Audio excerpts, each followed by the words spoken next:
छत्तीसगढ़ में बिजली की बर्बादी का हाल ये है कि हर साल लगभग 20% बिजली बर्बाद हो जाती है, जिसे तकनीकी भाषा में लाइन लॉस कहा जाता है।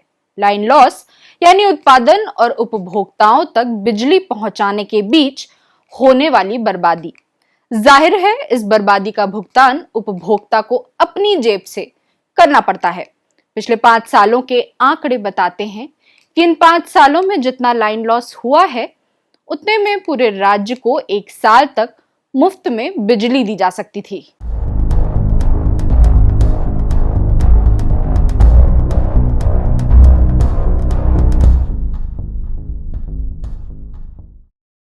नमस्कार, जरूरी बात में आपका स्वागत है।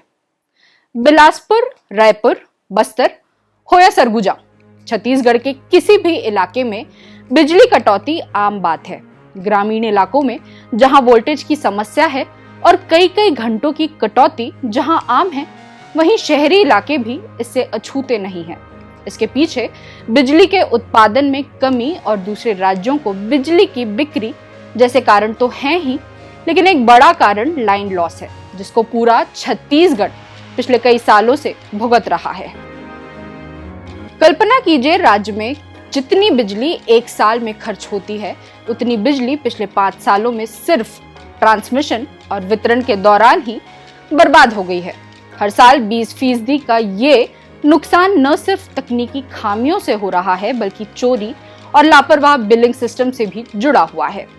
हालत ये है कि इस लाइन लॉस के कारण बिजली वितरण कंपनी की आर्थिक हालत खराब हो गई है। कंपनी को जो नुकसान हो रहा है, उसकी भरपाई जाहिर है उपभोक्ताओं से ही की जाएगी। अगर जल्दी ही बिजली की दर बढ़ जाए तो आप आश्चर्य में मत पड़िएगा। बिजली विभाग के आंकड़े बताते हैं कि AT&C यानी aggregate technical and commercial loss का आंकड़ा साल 2018-19 में 27.33% था। साल 2019-20 में ये घटकर 18.46%, साल 2020-21 में 18.1%, साल 2021-22 में 18.1% और साल 2022-23 में 16.1% हो गया। ये सही है कि साल दर साल लाइन लॉस में कमी आई है, लेकिन इन 5 सालों का औसत निकालें तो पता चलता है कि हर साल 20% की बर्बादी हुई है। बिजली लाइन लॉस का मतलब है वह बिजली जो उत्पादन के बाद उपभोक्ताओं तक पहुंचने से पहले ही रास्ते में खराब हो जाती है या चोरी हो जाती है। ये 2 मुख्य वजहों से होता है। पहला, तकनीकी गड़बड़ियों की वजह से, जैसे कि बहुत पुराने और खराब तार, ओवरलोड हो चुके ट्रांसफार्मर या उत्पादन केंद्र से बहुत दूर तक जाने वाली लंबी लाइनें, जिनसे बिजली धीरे धीरे कमजोर होकर बर्बाद हो जाती है।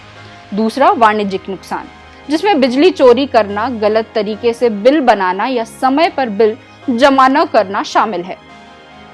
इन दोनों कारणों से हर साल राज्य की बिजली वितरण कंपनी को औसतन 5,206 मिलियन यूनिट बिजली का नुकसान होता है। इसका मतलब है कि इतनी बिजली जाया हो जाती है। अब सवाल उठता है कि इस बर्बादी की भरपाई कौन करेगा? जाहिर सी बात है, हम और आप, यानी कि आम उपभोक्ता। राज्य की बिजली वितरण कंपनी का घाटा लगातार बढ़ता जा रहा है। अब उसने छत्तीसगढ़ विद्युत नियामक आयोग में बिजली दरें बढ़ाने का प्रस्ताव भेजा है। कंपनी का साफ कहना है कि जब तक ये घाटा कम नहीं होगा, तब तक ट्रांसफार्मर, तारों और सप्लाई व्यवस्था को सुधारना संभव नहीं है। हालांकि नियामक आयोग जनसुनवाई के बाद ही बिजली की दरें तय करेगा, लेकिन इतना तो तय है कि आने वाले समय में बिजली महंगी हो सकती है और इसका सीधा असर आपकी जेब पर पड़ेगा। लाइन लॉस की समस्या से निपटने के लिए केंद्र सरकार की revamped distribution sector scheme RDSS के तहत छत्तीसगढ़ को 3,544 करोड़ रुपए मंजूर हुए हैं। इस बजट से smart meter, insulated cable, transformer upgrade और अन्य तकनीकी सुधार किए जा रहे हैं, मगर जमीनी स्तर पर सुधार की रफ्तार अब भी धीमी है। यही हाल देश के दूसरे राज्यों का भी है। तकनीकी खामियों के अलावा बिलिंग सिस्टम की लापरवाही भी नुकसान का बड़ा कारण बन रही है। कई बार आउटसोर्सिंग एजेंसियों के कर्मचारी जानबूझकर कम रीडिंग दर्ज करते हैं। जब उपभोक्ताओं को बाद में ज्यादा बिल मिलता है तो वे भुगतान टालते हैं और कंपनी का बकाया बढ़ता जाता है। अब राज्य सरकार स्मार्ट मीटर लगाने की दिशा में तेजी से काम कर रही है ताकि रीडिंग अपने आप दर्ज हो और बिलिंग में पारदर्शिता आए। बिजली की लाइन लॉस की बात करें या फिर वितरण कंपनी के घाटे की, हर बार दोष तकनीकी खराबी, चोरी या बिलिंग की गड़बड़ी पर डाल दिया जाता है, लेकिन क्या हमने कभी सोचा है कि ये असली समस्या कहीं और है? असल में ये बरसों पुरानी मांग है कि लाइन लॉस से बचना है कि बिजली उत्पादन और वितरण की प्रक्रिया का विकेंद्रीकरण जरूरी है। इससे न केवल लाइन लॉस से बचा जा सकेगा, बल्कि राज्यों पर बिजली उत्पादन का जो भार है उससे भी बचा जा सकेगा। बिजली के वितरण की प्रक्रिया में दूरी के कारण होने वाले लाइन लॉस से भी मुक्ति मिलेगी।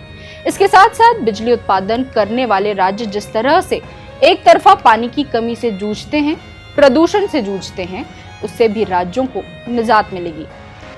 संकट ये है कि निजी कंपनियों को वितरण का जिम्मा देने के बाद भी राज्यों में पुरानी तकनीक का ही उपयोग जारी है। इसलिए छत्तीसगढ़ समेत दूसरे राज्य आज भी इस लाइन लॉस से जूझ रहे हैं। एक दूसरा संकट और वो संकट है अनुभवों से सीख न लेने की जिद का संकट। कोयला आधारित बिजली परियोजनाओं में लाइन लॉस के बाद भी अब जबकि देश भर में वैकल्पिक ऊर्जा पर काम हो रहा है, सौर ऊर्जा को बढ़ावा देने पर काम चल रहा है, तब भी पहले की तरह हम केंद्रीकृत बिजली उत्पादन और वितरण की प्रक्रिया में ही उलझे हुए हैं।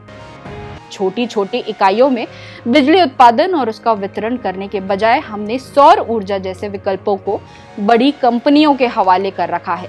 संकट फिर से उसी रूप में सामने आएगा।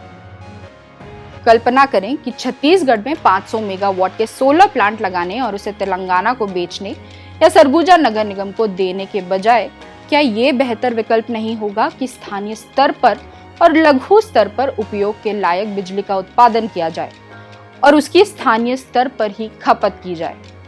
जब हम छोटे उत्पादन केंद्र के बारे में बात करते हैं, जैसे गांव या मोहल्ला स्तर पर सोलर यूनिट्स या बायोगैस प्लांट्स अगर स्थापित किए जाएं और वहीं से बिजली का वितरण हो, तो ट्रांसमिशन लॉस ना के बराबर रहेगा। इससे न सिर्फ बिजली का नुकसान रुकेगा, बल्कि लोगों की भागीदारी भी बढ़ेगी और जवाबदेही भी तय होगी। निजीकरण के बाद भी अगर केवल मुनाफा और घाटे का हिसाब रखा जाए तो सुधार की कोई उम्मीद नहीं है। बिजली को सेवा माने या व्यापार, ये सवाल सरकार के सामने भी है और हमारे सामने भी। जरूरी बात में फिर होगी बात।